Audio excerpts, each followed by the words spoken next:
پران شہر کی تاریخی مکہ مسجد میں سیکورٹی کی کوتاہی کا چونکا دینے والا واقعہ۔ حیدرآباد کی تاریخی مکہ مسجد میں سیکورٹی کی کوتاہی کا ایک چونکا دینے والا واقعہ پیش آیا۔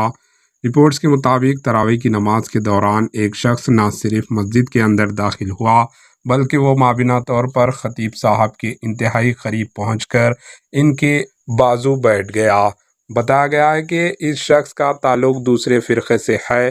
یہ واقعہ 6 اپریل کی رات نماز تراویح کے دوران پیش آیا۔ مشتبہ شخص کو مسجد کے مصلیوں نے پکڑ کر پولیس کے حوالے کر دیا، جس کے بعد اس واقعے پر لوگوں نے حیرت کا اظہار کیا اور مکہ مسجد کی سیکورٹی پر سوال اٹھایا ہے۔ وہیں پولیس کی جانب سے ابھی تک اس مشتبہ شخص کی شناخت ظاہر نہیں کی گئی، تاہم ذرائع کے مطابق اس شخص سے پولیس پوچھ تاچھ کر رہی ہے۔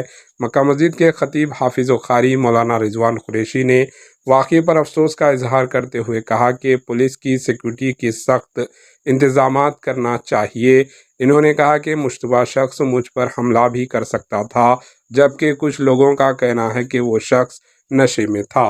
Bureau report AHN news.